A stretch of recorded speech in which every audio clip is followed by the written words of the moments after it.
All right, so basically with painting, we're gonna first determine if we're going with the same color. If we're going with the same colors, one coat is sufficient, does just fine.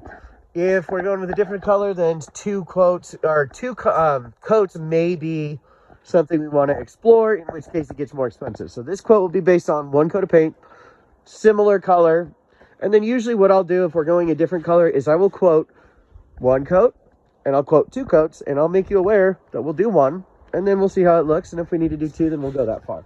First thing I would do here, and it's very important, is we want it, you're barely getting clearance around this down here, and it looks like maybe you do have a French drain, but you want a gap between your siding and the debris on the ground. So when I go around, I trench that all out. Now, if you want to do a more permanent solution, we can do a bigger job, but anytime you have cellulose or debris up against the siding, it's going to cause it to rot. So first thing I do is dig a trench around there. That way I can spray down below the surface and then cover it back up when I'm done. And that'll be the first step in pressure washing. Then we take down all the decorations, all that good stuff, and we'll pressure wash. Any areas of mold or mildew, which I've noticed in the eaves, on the fascia, it's not bad, but there's a couple spots on the left side of that front. I treat that with bleach. Now these doors look like they were done with some specialty kit. Little mold and mildew there. Looks like there used to be a 1x down there or something. I would hit that with bleach. Pressure wash it really nice. We pull everything away from the house. And I don't see any mold or mildew here, so we're looking pretty good. So that's the pressure washing. Get everything clean, rinsed off. And then we go to the actual prep. And on the prep, you have a couple options with the caulking. See, we would get rid of this. But caulking, so if you want to go, if you're happy with the way it looks now, don't caulk anything that looks like it needs it. You can save a lot of money. If you want me to go to town and you have issues with things getting in, we can go to the master prep version of caulking, where I would caulk all of the sides, never the bottom, because we need moisture to escape, but the tops of the windows, the sides of the windows, the gaps in the trim, the corner boards here. You know, we can go crazy with caulking if you're basically any crack on the building. So you're looking at, I'll try and come up with the difference in cost. It's significantly more expensive to go that route. However, if that's something that you're looking for, it can be worth it. If you're not having a whole lot of issues, it looks great the way it is. You can save quite a bit of money by not having to do all that caulking. So masking the windows, masking the driveway, masking the doors, masking the deck, protecting everything is the next step. Then we're going to go through, look for any flaking paint. We're going to find some on the fascia. We're going to find some on these beams. There we're going to scrape all that flaking paint off by hand. See all this mold and mildew? That's going to be treated with bleach. It should come pretty clean. We're going to scrape all this loose paint off anywhere that we find it. Very diligently go through. And then once we do that, we come back with a high build bonding primer called Peel Bond or Kel Bond. And what we do with that is just put a coat on there. It's meant to kind of fill the voids. You're going to have some peeling on the fascia, but the siding's in really good shape. Now,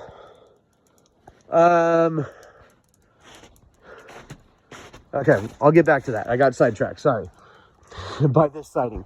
Anyway, so on that, we'll get all the priming done, and then we'll go over it, start the painting process. Now, what I'm seeing here is this is a prefab factory coating on this wood. So I don't have a paint that's going to match this. This looks like something that came natural from the factory. So I would say we don't touch this. Unless you want to paint it solid like the rest of the building. I'm guessing you don't. We're going to leave this the way it is. So let me know on that, because that's an important aspect of the job. So anyway, I would mask this off so that we don't get any overspray.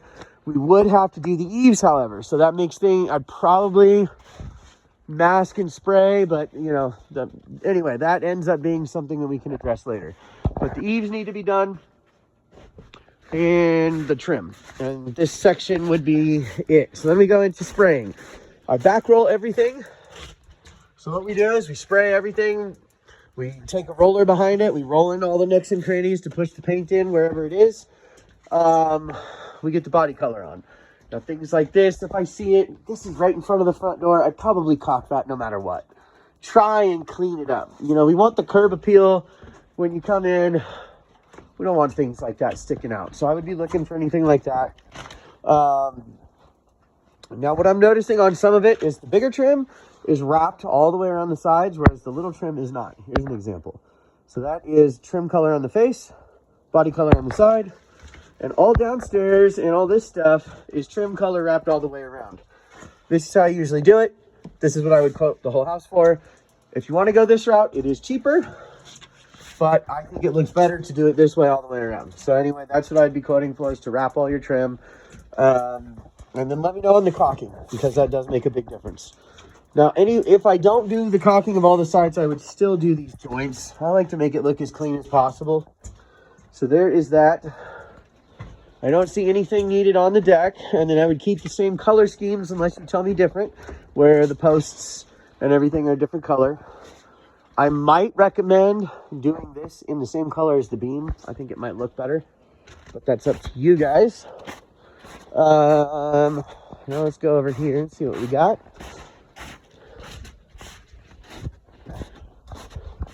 So we have this little pop out, which we'd need some hook ladders to get up there and check out.